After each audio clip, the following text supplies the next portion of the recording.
حضرت غوث اعظم رضی اللہ تعالی عنہ کے والد گرامی کا نام حضرت ابو صالح موسیٰ جنگی دوست تھا۔ آپ بڑے تقوی والے تھے، بڑے عابد تھے۔ خوف خدا کا اندازہ آپ اس بات سے لگا سکتے ہیں کہ ایک دن آپ دریا کے کنارے جا رہے تھے، بھوک کی شدت نے آپ کو تڑپایا تو آپ نے دیکھا کہ دریا کے کنارے ایک بہتا ہوا سیب آ رہا ہے، آپ اسے لے کر کھا لیتے ہیں۔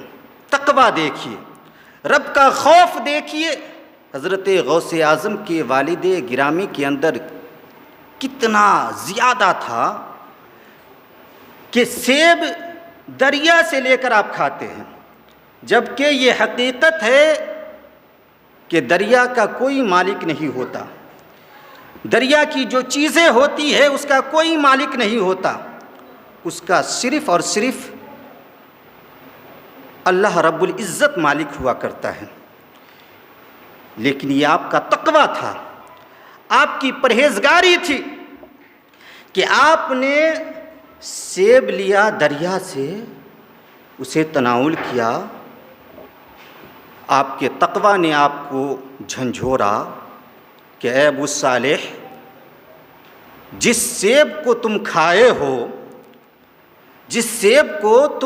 ہو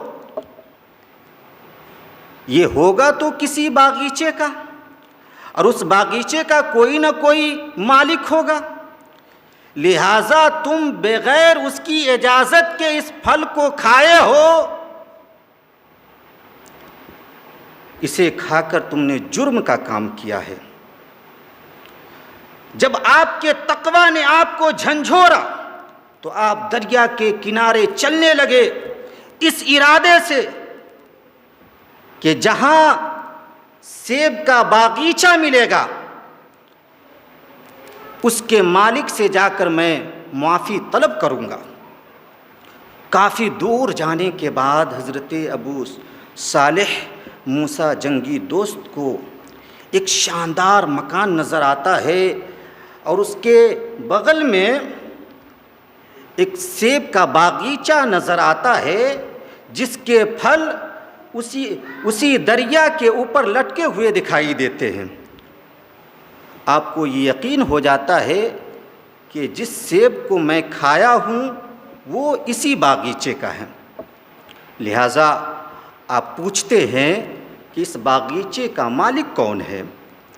جب آپ کو بتایا جاتا ہے کہ اس باغیچے کا مالک حضرت عبداللہ صومعی رحمۃ اللہ علیہ ہے تو آپ ان کے پاس پہنچتے ہیں معافی طلب کرنے کے لیے۔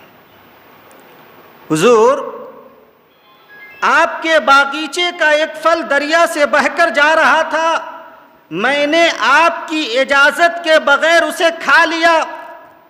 آپ تک آنے کا مقصد یہ ہے کہ آپ مجھے معاف کر دے، میں معافی طلب کرنے کے لیے آیا ہوں۔ حضرت عبداللہ صومعی رحمۃ اللہ علیہ اپنے وقت کے با کرامت ولیوں میں شمار کیے جاتے تھے۔ آپ کی نگاہ ولایت نے یہ دیکھتے ہی پہچان لیا کہ یہ نوجوان جوانی کے عالم میں اس قدر اپنے رب سے ڈر رہا ہے، اپنے خدا کا خوف سینے میں بسائے ہوا ہے، لہٰذا یہ انمول ہیرا ہے جو خود سے چل کر آیا ہے، اسے آسانی سے معافی نہیں ملنی چاہیے۔ حضرت عبداللہ صومعی رحمۃ اللہ علیہ جب دیکھتے ہیں کہ یہ قیمتی ہیرا خود سے چل کر آیا ہے محض ایک سیب کی خاطر، لہٰذا اسے آسانی سے نہ چھوڑا جائے بلکہ اسے نکھارا جائے، سنوارا جائے، اتنا سنوارا جائے کہ یہ اپنے وقت کا باکمال بن کر لوگوں کو سنوارنا شروع کر دے۔ سبحان اللہ۔ تو آپ نے کہا کہ میاں سید زادے، آپ نے جو جرم کیا ہے اس کی معافی ملے گی، لیکن میری 3 شرطیں ہیں۔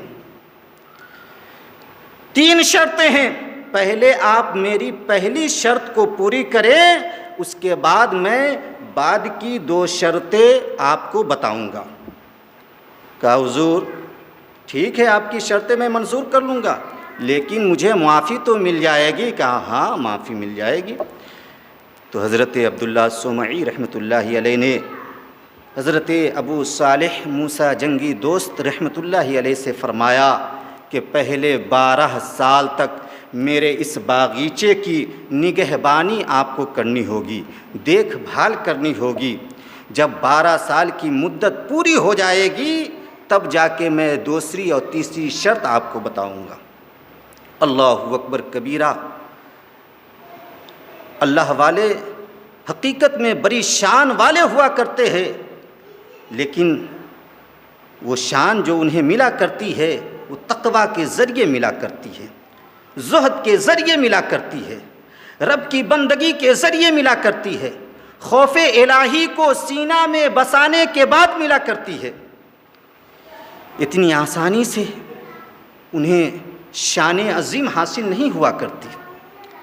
آپ دیکھیں کہ محض ایک سیب کی خاطر آپ 12 برس کی نگہبانی کرنے کو تیار ہو رہے ہیں، 12 برس اس باغیچے کی نگہبانی کرنے کو آپ تیار ہو رہے ہیں، اور خوشی خوشی اس کام کو آپ پورا بھی کیے۔